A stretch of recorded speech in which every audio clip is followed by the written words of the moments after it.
Anything Media.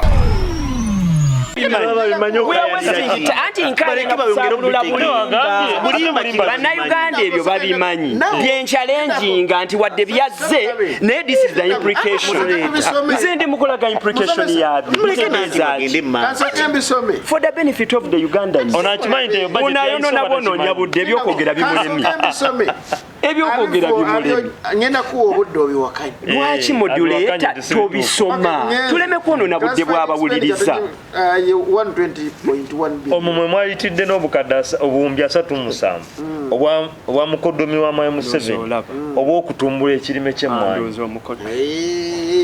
Genda maaso. Travel inland Mwai Museveni z'akozesa okutambulatambulamuko mu ggwanga 73.4 biliyoni obuwumbi 74 n'obutundundo obugwamu. Genda wansi ku bisidaka bino kambite mangu casual abo bakozi mu State House batwala ezo staff salaries 25 billion abo bakozi era nabo vehicle maintenance 11 billion okanike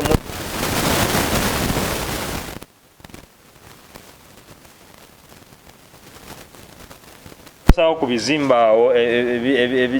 kusigawo ku langi. Agriculture supplies 7.8 Agriculture supplies 7.8 billion kuba nti oba nkugambye nti simanyi kati ekyo oyinza okwebuuza agriculture supplies zaki talima tegedde obubbi kati yo vote eri awo yakubbira mu ssebo moderator twandibadde tugenda maaso omukulu n'asirike otegedde ensonga etegeerekese twagala kunnyonnyola bannayuganda tosobola kukkiriziganya bannayuganda balina okumanya mu State House balina olw'ensonga ebintu bwabyogera ye yeefuula omugezi ennyo abisaabulula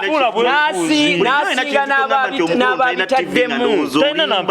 muli opposition yansi that is the problem. Naye bwe mubeera nga muli opposition tukkirize mubeera tubeere ne ba opposition tekitegeeza no nze ekikulu nze siku byebiri authentic byebyafulumye naye omukulu ono byakola ateekawo embeera n'alimba n'asinzira ku ebyo n'agamba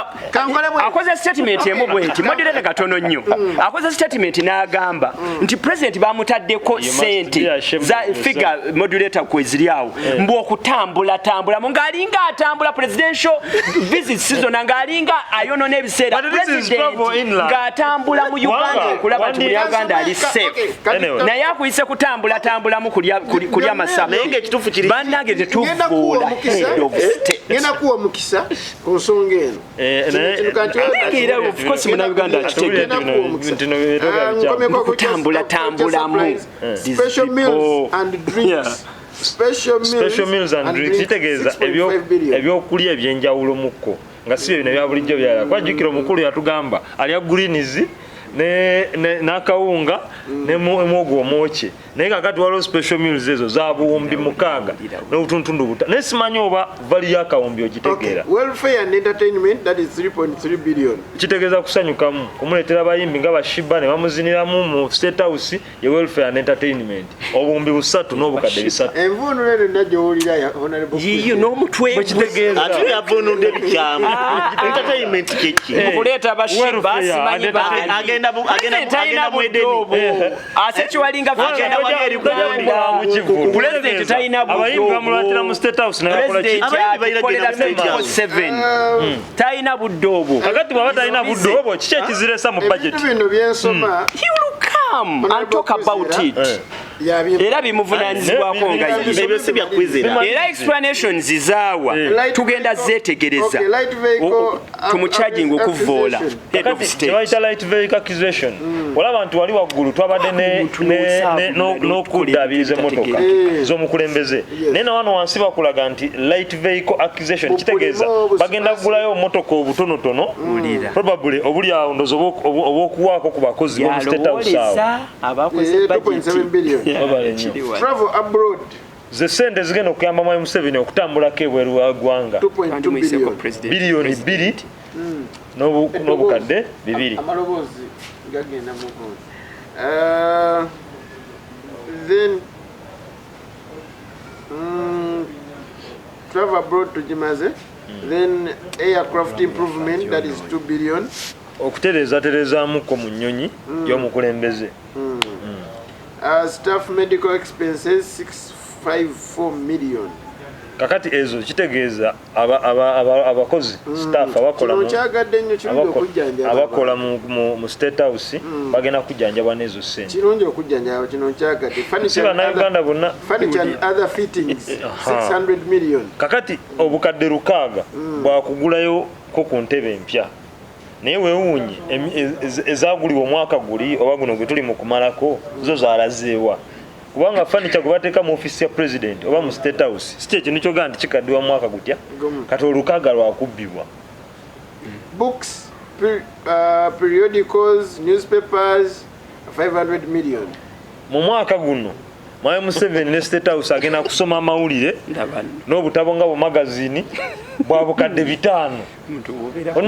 Honourable Shemu yakugambye nti bw'ogabizamu obukadde 5 mu nnaku 365 kitegeeza olunaku basoma amawulire ga kakadde kamu n'emitwalo 37. Naye jjukira tulina amawulire ga mirundi ng'etaano wano. New Vision, Bukedde, Rupinyi, kubanga atasobola kusoma Luganda, ajja kusoma Luzungu oba na Luganda. Kitegeeza agula amawulire ga mirundi ng'esatu. New Vision, Daily Monitor, Observer ne Bukedde. Naye buli njagala omanye nti akawulire akapapula akatabo ka Bukedde kamu ka 10 mu ebi. Ka 10 akabukedde. New Vision yo 15. Naye bakulaga nti buli lunaku State House ya Mwami Museveni egenda kusasa. Kasomako obusomi bakazzeeyo ka kido. Okitegedde ye Mwami Museveni akulaga nti agenda kusomanga amawulire ga kakadde kamu n'emitwalo 37 buli kino lunaku. kyemuva okungamba electricity 500 million ne water 500 million. Webale nnyo waliwo ekisemba yawo. Beddings, clothes, footwear 350 million. Zezo sente ezigulira Mwami Museveni ngoye, stokisi ne bateeka ku buliri nga duve n'amasuuka emiliyoni 305 oba weebuunya ebyagulidde n'akyusa essuuka gyebasemulayo tagiddamu. Veterinary supplies 184 million. Kakati veterinary supplies kyekiri kye twakugambye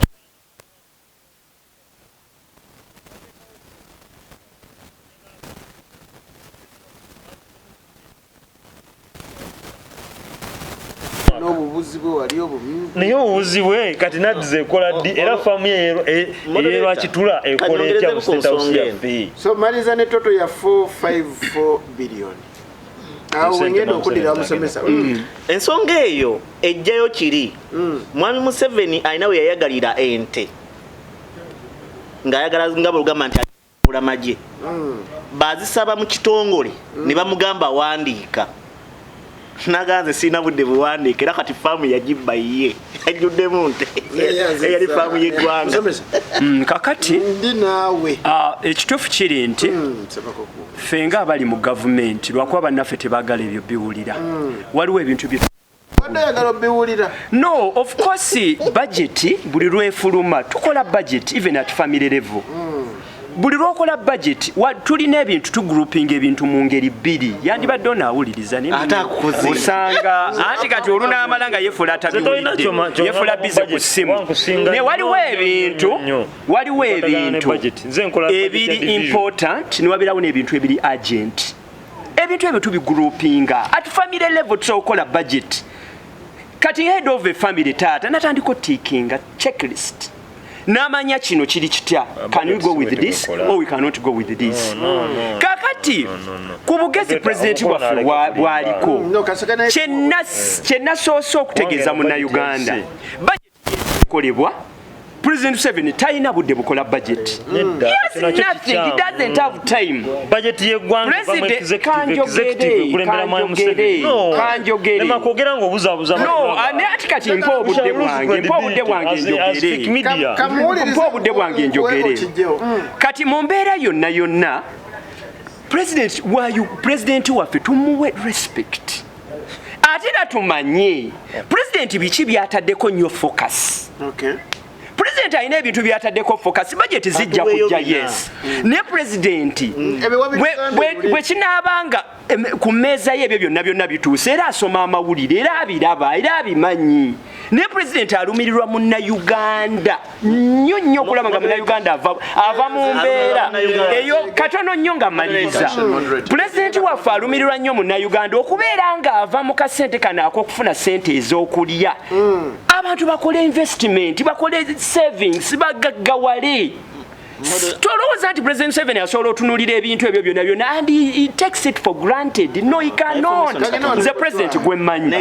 President gwemanyi ne Munnayuganda gwamanyi. Bano ne banaateekawo obulimba ne banaakola ki.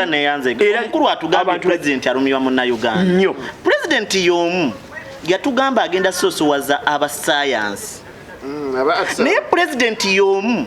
abasawo bali mu kwekalakaasa olw'okubawa obusente obutono yayisizza budget olunaku akasesseeri obwana nga bubadde busobola okuzimba amalwaliro ne busasula abasawo ne buteekamu eddagala. Mujjukira nti Museveni y'omu akozesa biliyoni 2 buli lunaku mu State House. Lino ggwanga ki? Museveni y'omu yasasula obutimbe n'obutembe ab'SFC. Museveni y'omu yammye abasirikale ababulijjo sente. Yani ye Museveni abulwa owekitiibwa president wa Uganda y'omu nga yatugamba agenda soosowaza abantu ate y'omu yababba ng'okyalina baminisita okuva ku vice president wo babbi ababaati g'abanaku bakulemye yadde okukwata okusiba yadde okulekulira ng'olimbalimba ensi. Baani kwali kubuzaabuza bantu bw'abanga vice president wo namba 2 wo akulemye okubaako kyokola gwe bw'oba n'omukyala waka nga yawa abaana b'obutwa naye ng'ate gwe omuwa sente ezigula obutwa oba okyalimu ensagwe. Oteekawo switch wajja abadde atutwala yakunnyonnyola musomesa nti budget egenda otuuka ku nedda nnyonnyola Munnayuganda abalina endowooza yange nabo gye bali galaba NRM gye bali abatalinga mu tegeeza Munnayuganda budget egenda otuuka modulator katono nnyo nedda kiri bwe kiti mbeera hat bw'abeera azifu mu Uganda nedda katono nnyo ka disclaimer katono nnyo nedda be balemye okuntegeera balemye okuntegeera kiri bwekiti buli ayogera agamba kannyonnyole musomesa nnyonnyola Munnayuganda annyonnyole Munnayuganda kuba n'abalina endowooza ng'eyange abamativu mu mbeera gye tutambula nti President Museveni atutambuza bulungi gye bali abatalinga muntu tegeeza Munnayuganda ategeeze Munnayuganda okyolera budget tekera bukeezi ne bagitukubira ku table. Wayogedde ku State House Controller. State House Controller asobola kuwandiika mu budget pozinga amaze okwetaba mukama we and that is the president. Kiba kitegeeza nti State House Controller kyaba yafulumizza president aba afunye obudde n'akitunulamu oba maama Janet yakitunuddemu on his behalf okulaba nti okusunula ku ssente ezifumye ku eno item nyingi nnyo. Naye babanga abantu abo tebakyalumirirwa mu nnansi, tebakyalumirirwa ggwanga litalina gavana kubaako nti asobola okuyamba okutereeza ku economy. Ne babanga kati economy bagivuga mu direction bweti Munnayuganda yeyongera okwekabira. neyanzeege eddakiika zensigazaayo kaŋŋende ku mulamwa gwaffe. Mulamwa gweze ne gutabuka bwe gutyo. Musomesa Nganda very hard. automatically kubanga buli lwe baddawo ne balimbalimba ku mirembe gavumenti gyetuwadde Bannayuganda ne programs PDM weeziri naye buli kimu bakikuba buli kimu bakikuba. Mukulu wa NRM nga weewaana ne gavumenti yaffe si yange nzekka tusulira enjala mumuli ekyemisana n'ekyeggulu omuddemu gavumenti yaffe si yange nzekka tuli Bannayuganda. Kale neyanziza konebekuze obudde bunziruseeko bannaye budde tukozese butono dakiika 2 atoogere ku musaala gw'abakozi banene mu gavumenti. Ekintu kino bw'okitunuulira oli twakikonako naye simanyi lwaki kikyalemya abantu abanene bano okulaba. nti driver ono bantu bano batandise okwekyanga ababodyguard kati betta wano twalabye yese wano ku Lumumba Avenue yijje mu bulamu bw'ensi eno oyo waliwo nabo twagwa tugamba embalala engulu era waliwo gwe twalabye eyafudde nabadde erira wano asikali basazeeko omutwe so naye yasangiddwa nga ali awo bamumaze so n'okwosajjera waliwo basikali abeekubya amasasi kiki ekigenda mu maaso mu ggwanga twagala kumanya ekisinga obbasumba okusinziira ku afande sabiti gwali musaala wewaawo kakati neyanza moderator waba tulina neyakubya omuyimbi sente yayita yina bubeezi his excellency Kyagulanyi Ssentamu Robert yayimba obuyimba n'agamba nti muli ku time mulikola mutya nga beekyaye abanyigirizibwa bonna nga beekyanze omuntu afuna omusaala ogw'omwezi nga tegulabirira waka yadde olunaku oba ewiiki tuli fenna kakati tutandise okulaba kubibala kyova olaba oluusi ffe tumuyita visionary leader kubanga yayimba n'agamba nti ekintu olikola otya ng'omuntu yeekyanze tuli fenna ekintu ebyo neyabiyimba emyaka emabega miyitirivu kati bitandise okweyoleka mu Uganda eyaleero wanzija wano tulina gavumenti ono agamba Mwami Museveni nti alumirirwa abantu newewunya n'okulumirirwa kwalumirirwa ogenda n'olowoozaamu n'ogamba nti omuntu alumirirwa atya abantu atya kanzije one Mwami Museveni alumirirwa nnyo bainvesita okujja era n'agamba ayagala bainvesita bajje mu ggwanga bainvesita ne bajja mu ggwanga ne babawa kye bayita tax holidays okukola mu ggwanga nga tebasasula misolo tuli fenna abantu bano gavumenti ne bajja mu baana abaffe abavubuka abaffe aba Uganda bano ne babafunamu kye tuyita cheap labor oba tuli fenna kakati n'okwata investor najja alese ssente azimbye ekkolero atunda mu katale ka wano kitegeeza bannayuganda ebagula products ze naye ng'abaana abakola mu factory eyo ne bateekamu amaanyi afume products ziri basasulwa bitole bya mmere akesini point kankubuulire abaana we bali abakola mu mafactory g'abachina nja kwa example eri wano sanga wano ku lwese muto naye nga product gye bakola ya bbeeyi era omu China akulaga nti afuna profits naye nga abaana bakolera 3,000 olunaku from 6 saawa 12 ez'okumakya mpaka saawa 11 ez'akawungeezi 3,000 tuzze twogera ebbanga lyonna ne ku lunaku lw'abakozi ne balukuza wano ne tugamba nti gavumenti ya wano ebadde erumirira omuntu nga muganda wange tumwebaze bwagamba yandibadde eteekawo kye bayita minimum wage omukozi asemberayo ddala omuwejjero wa wansi yandibadde afuna ssente mmeka anti kyekyo kubanga tekijja kukolebwa factory zisinga z'abaani abamu bajja nga Bachina naye nga mabega waliyo ababakozesa kubanga tukirabyeko ne Namunkekeera industrial park abaani abaliyo abakola abeefudde ba manager naye emabega waayo Namunkekeera yaani simanyi yasali musale kubanga gwotya okwogera kakati kitegeeza oli omu China si yabonyabonya bannayuganda era si yabasasula emisaala mitono General Sali Musale yasasula abantu ng'abakozesa mu buddu mu nsi yaabwe ekyokubiri tudde ku misaala katuve kale ku baana abaffe tudde ku misaala gy'abakozi ba gavumenti bajeti eri wano yonna nga bw'ogiraba bweti bwe bagitaddewo Mwami Museveni mabegako wano juzi mu kwogera nga eŋŋola afudde ekkololo yagamba nti abasirikale tebateekeddwa n'omulundi n'ogumu kusasula oba kusasulwa kukuuma bantu UPDF yalina okukola ki mu bajeti eyayisiddwa olunaku lw'eggulo Prime Minister alina obuwumbi 8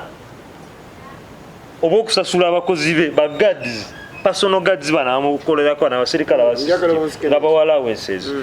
mu bajeti yemba chief whip bonna abayina kakati abantu abo ssente ezo baziteekamu naye ne bataziwa abakozi bali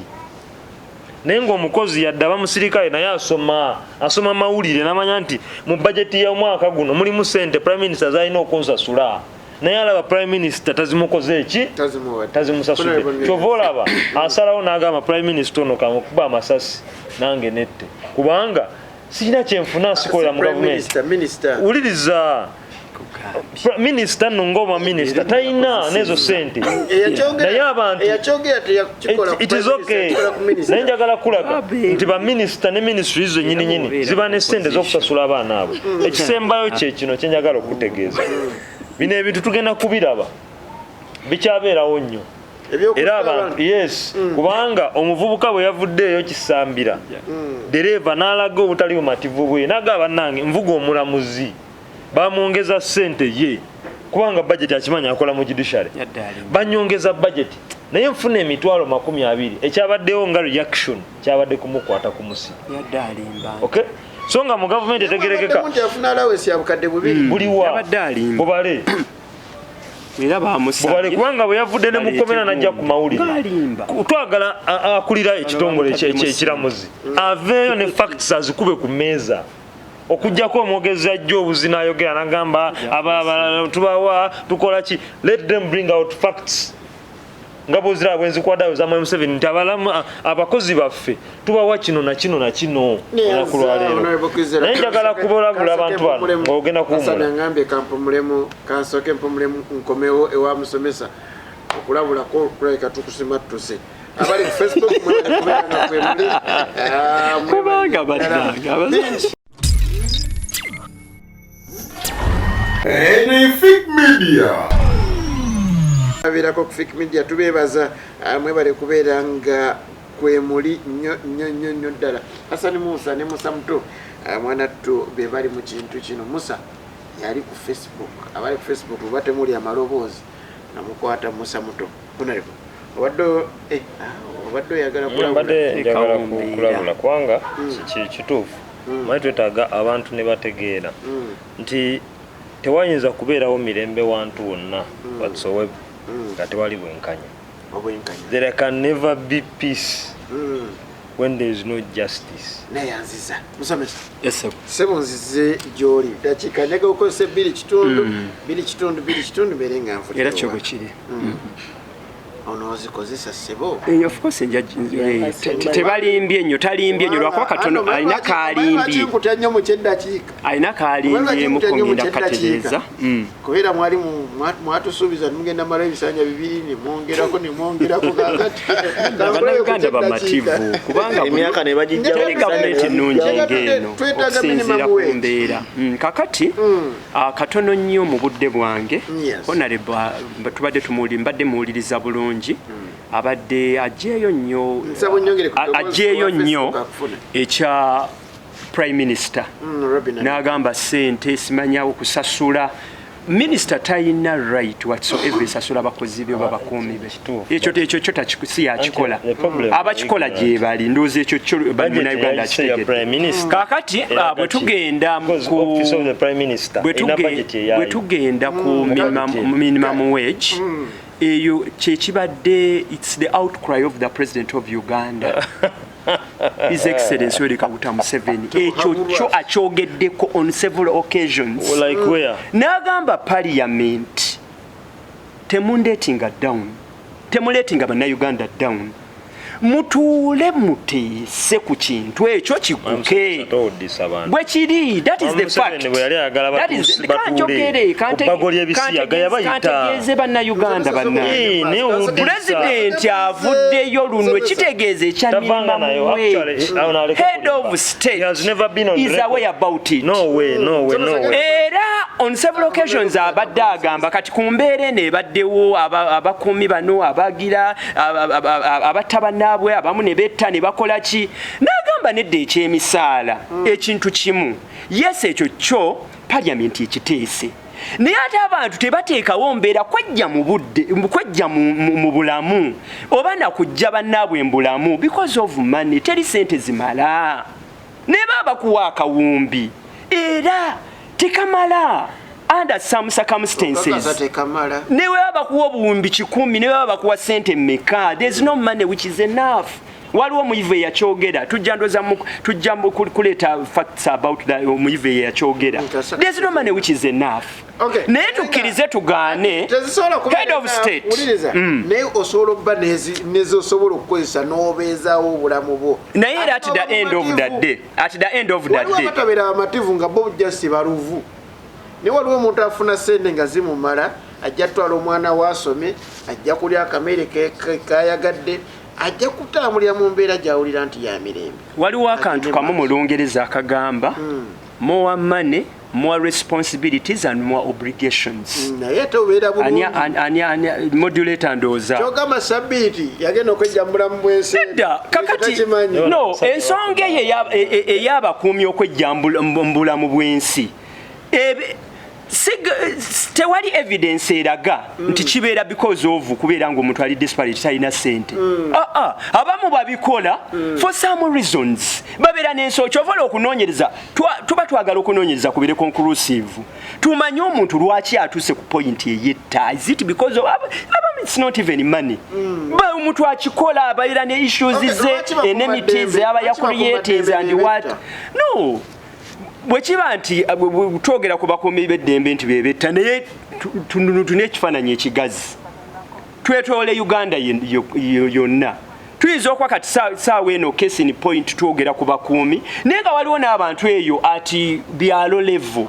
ati parish level mu lukandi what nabeera abafallinga victim of that neve gye tujja okugamba tuleme kugwamu ssuubi ate tuleme kuwuliriza bano abeenoonyeza ebyabwe bano abeefuula mbu bawa gavumenti amagezi nti bategerera gavumenti naye ng'ate basiiga bukyayi buli lwe bajja ne bateekawo akazinga kaabwe babuzaabuza munnayuganda ne bamulamu essuubi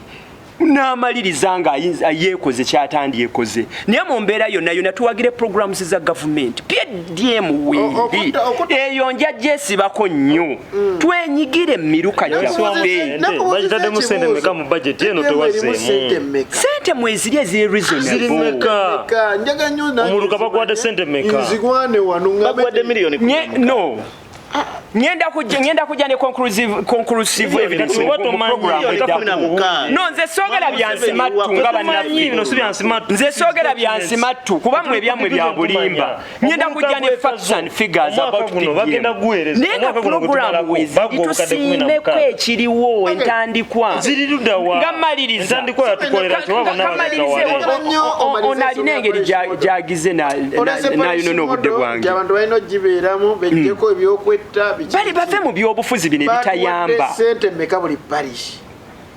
programu eyo ngenda gireeta nze soogera byansi nja gireeta mu programu eddako tuginyonyole bannayuganda bakitegere bulungi naye twenyigire mu programu za gavumenti sebo neyanze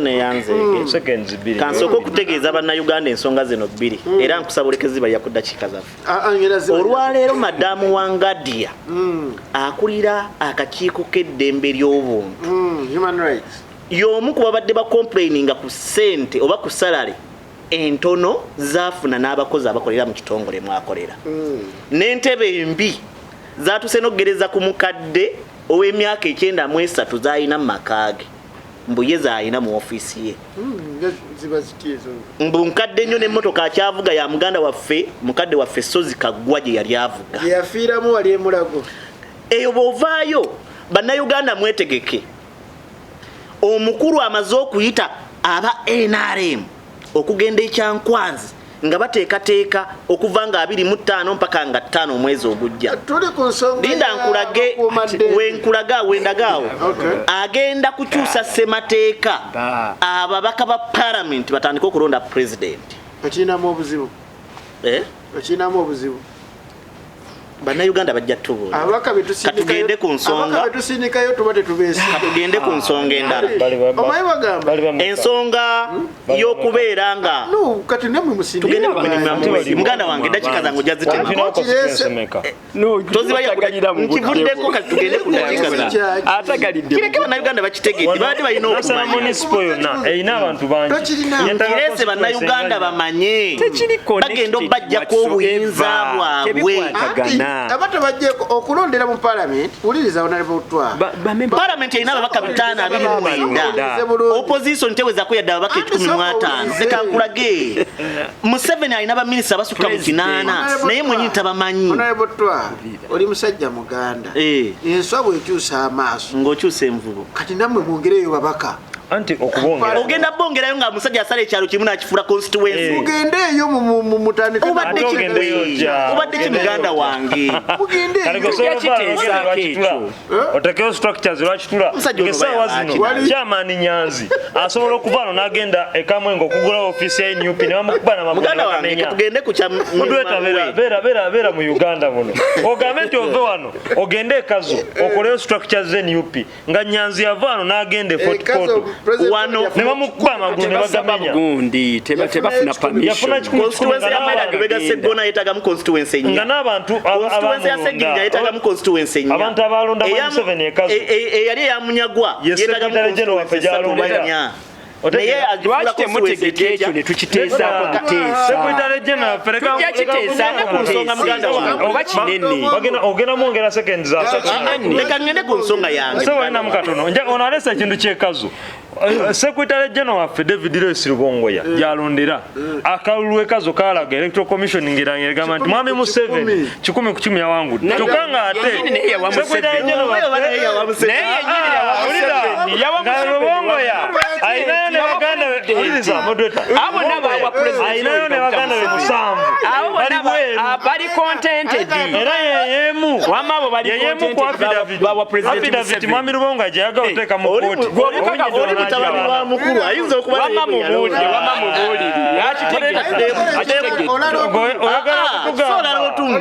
oli mutabani wa mukulu tugende ku nsonga yange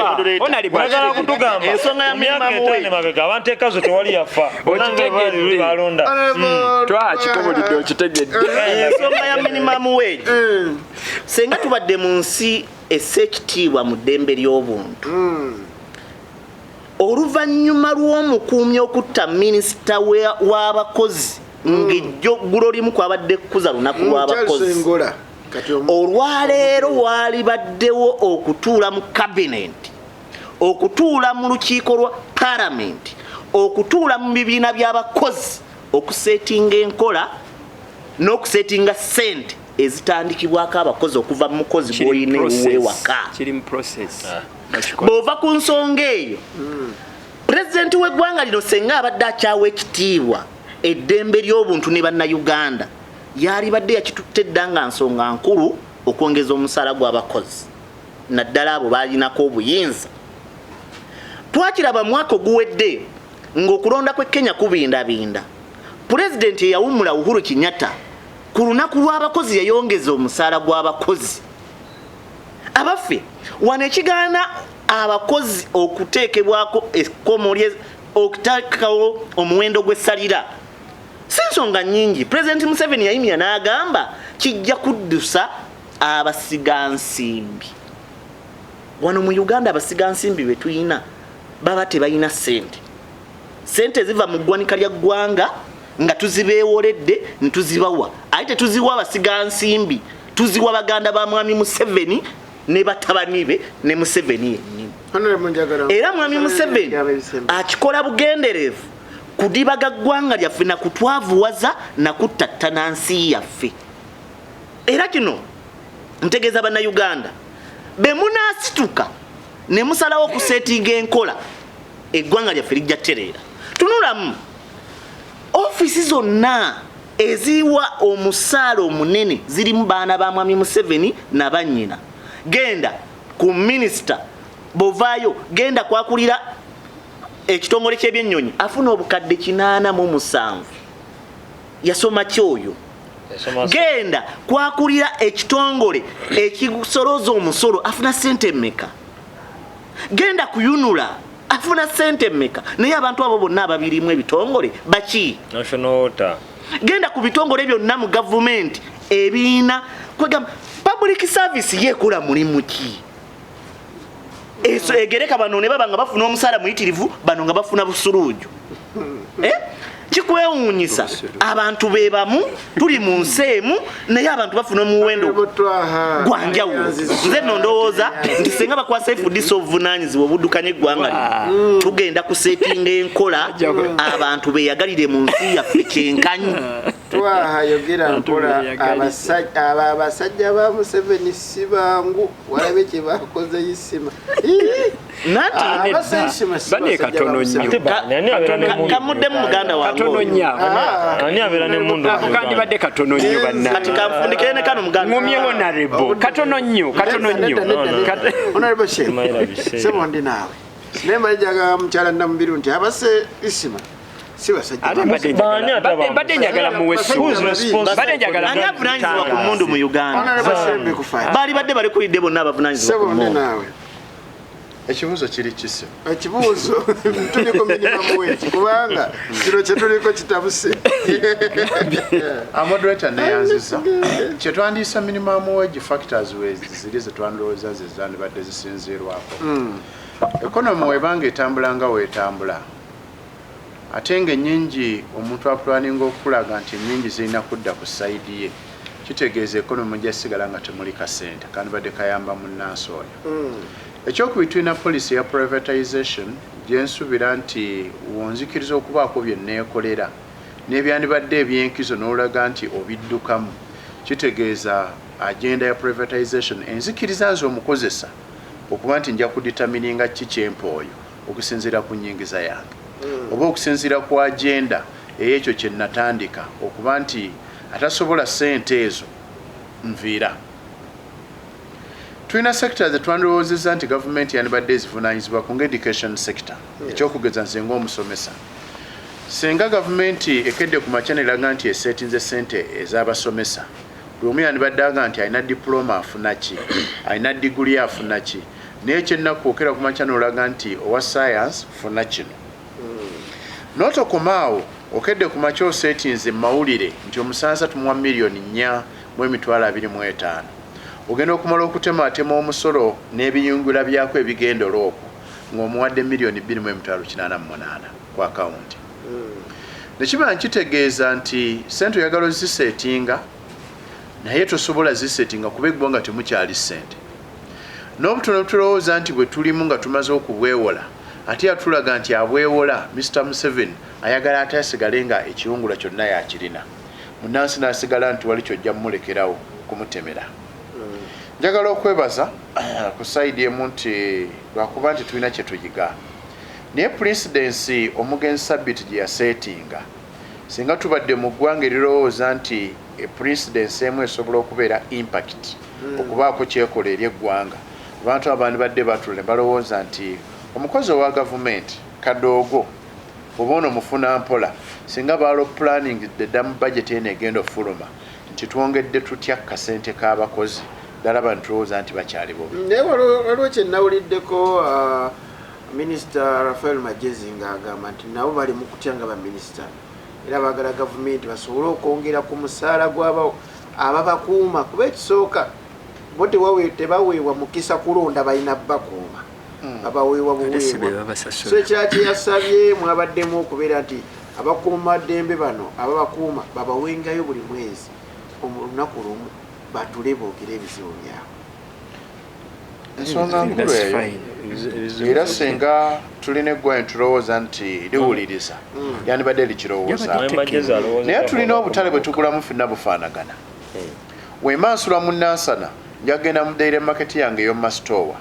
ne minisita agigendemu ne kansala agigendemu ne mufunampolona agigendemu kyonna kitegeeza nti we tugula wafaanagana wabanga wafaanagana kitegeeza buli omu yeetaaga almost equal increase olw'okuba economy enfuuwu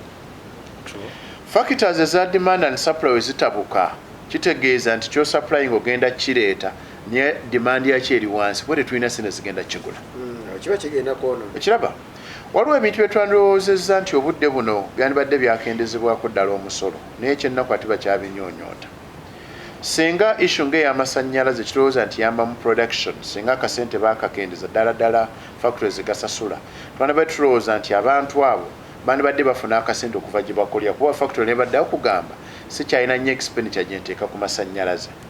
niyo naye bakulaga omusolo mungi so omusolo omungi oguli mu ggwanga gavumenti gwerowooza nti gweyagala okujja mu munnansi ate ng'olumala okuguleeta tosobola gukozesa kyeyandibadde ekukozesa kkiriza obagana kizibu nnyo okukeera ku makino nga nti setting minimum payment oba minimum wage bagenda jjijjawo egyo bagenda okusasuza munnansi teriiwo so nja kusaba okusabira eggwanga tukikoze ekiddira buli omu alowooze ki engeri gy'alowooza eggwanga lye lyandibadde litambula litya bakuumaddeme balina kye bakoze kyetulowooza nti ku sayidi emu kitiisa naye ku sayidi endala tiza an eye opener weba eye opener eri abatukulembera okuviira ddala mu parliament kuviira ddala abakulu parliament nga tennaba kulowooza nti twebuza empuliza sipiika ng'agamba wadde olwana nnyo state house tugikendeeza ssente naye ate nammwe mulina ezammwe zemwewa ate empitirivu kati bakama waffe bali mu parliament singa balowooza ku munnansi ono ali wansi ne bagamba ntukere ku makya tusetinge ku standard ku minimum payment munnansi gyandibadde afuna tomanya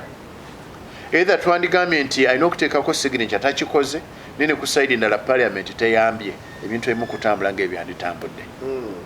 so kyensaba abalina kye basobola okukola bakole alina wasobola okulima omanyi nti nja kulima wano ennyaanya nnime ebidoodo sobola okukendeeza ku expenditure egenda mu katale ndowooza iwe forward naye ekitali ekyo tekyali alumirirwa munnansi ate ne president yatuyigiriza engeri y'okulimira awafunda n'okukozesa obucupa okufukirira kagezimu nnyo enjawulo eriwo nti waliwo embeera omuntu gy'aleetamu okuwa amagezi naye nga yakubala ate ekyokugeza siyinza kulima ika ya nnyaanya nonga nti nfune amazzi agafukirira obanga okera ku makya n'oga nti yagala ku mechanizinga agriculture ate toyinza kuleeta bintu byakusaagiriza okiwulira twandibadde tutambula mu mbeera nti solar panel zino bazikendezzaako batya emisolo payipe ezandiyambye okutambuza amazzi omusolo gukendedde awandibadde otegeeza nti oyagala ennima gy'olowooza nti ejja okutuyamba okwongera ku ekonomi naye sene ey'okusaaga yali aduulamu so nga mpunzika nja kusaba buli alina omukuumi amuvuga oba alina omukozi awaka baddemu bateese oba osobola okwongera ku mukozi oyo omutwalo ng'oddala olaba olina wosobola okuguleeta naye ekitali ekyo abakozi batulinako contra 100% eyo tubeezaawo leero oba ekyobuteerabako kyensaba katono nnyo kyenjagala okwongerezaako ffe nga abe-FDC tulina ekirowoozo senga tukwasibwa obuvunaanyizibwa obuddukanya eggwanga lino palamenti ababaka ba palamenti bakendeezebwe omusaala gw'ababaka ba palamenti gukendeezebwe kabinenti ekendeezebwe uganda teteetagisa nakubeera na kabinenti basukka 20 baminisita palamenti tetwetaaga ababaka ba palamenti basukka 10 omubaka wa palamenti tetuyina nsonga lwaki tubeera n'ababaka 529 n'obeera ne baminisita 8 nga nawe wennyini yabalonda tobamanyi n'obawa obutimbe bw'essente ate ne badda ne kuba baatiga abanaku nago ne bagabba bantu bakikula kyabwe nandijeewo obulimba bususse tuno butwa kyayogera kituufu mu ngeri obulimba bw'otunulira ensi ezaakula nga China erina abantu abasuba mu kawumbi naye erina abaka palamenti bina ate batuula emirundi 2 mu mwaka ekyokulala tunulira enkola ya budget eno gye tubaddeko obadde ofollowinga session za budget ojja kwekanga nti omulimu ogukoleddwa honourable Ssemuju gukolebwa ababaka 4 omulimu ogukoleddwa Muwanga Kivumbi gutwala ababaka 10 so mu parliament yaffe era honourable Shemu kyayogedde nti twetaaga okulinyisa emisaala gy'abakozi bonna kubanga tugula mu katale kekamu naye bw'oga nti olinyise bonna nga ssente tolina woozijja era nayo dairema kyotegeeza kiteki kino sala emisolo emisaala egyaba abantu abali mu kufuna essente ez'obwerere naye nga tebalina na mugaso gwazo literally we do not need a parliament of 529 obulimba katono nnyo munnayuganda bulimba kibogenda okujjawo anti kati ono abalaase alina wakoze statement n'agamba nti ababaka okubakendeeza of course ffe tutunuulira nti ensi buli lwekula population yeeyongera service delivery nebangaffe tetujja osigala nga tuteekamu nnyo amaanyi twagala tuukira ddala ku munnayuganda n'owa wansi ku grassroot omuwendo tegulina buzibu kasa service ebeera nga ekolebwa automatically kati teeka n'ekizampo mbuuze okola otuuka kwani bannangwa abantu bayitirivu nnyo ku byalo bentuukako abantu beetaaga okuzzibwamu essuubi abasajja bano babi nnyo basiize obulimba n'obukyayi nga balemesa gavumenti otambula naye tujja sigala tutambula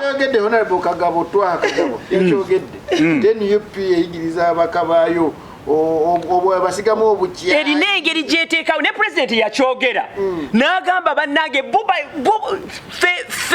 kyetukozesa bwongo netunyonyola bannayuganda ekye beetaaga okumanya ekibateeka mu maaso bano ne basiiga obulimba obwo obulimba bonna bwe basiiga abantu ffe tuliwo busaabulula noyo ne munnabwe yakirabye twakagabo yakirabye munnaabwe bano munnaabwe naye ye abalabye omuntu waba alabye ekituufu bane tebamuvumirira twakagabo ye yalabye ekituufu n'agamba basiiga obulimba baleka balina bukirasezi bwe batuulamu bo ne basomesa abantu okolokota gavumenti naye pulezidenti Museveni ng'akyali pulezidenti wa Uganda nga sekiwalinga bannayuganda baneetuwagire gavumenti programs tulabe nga tutambula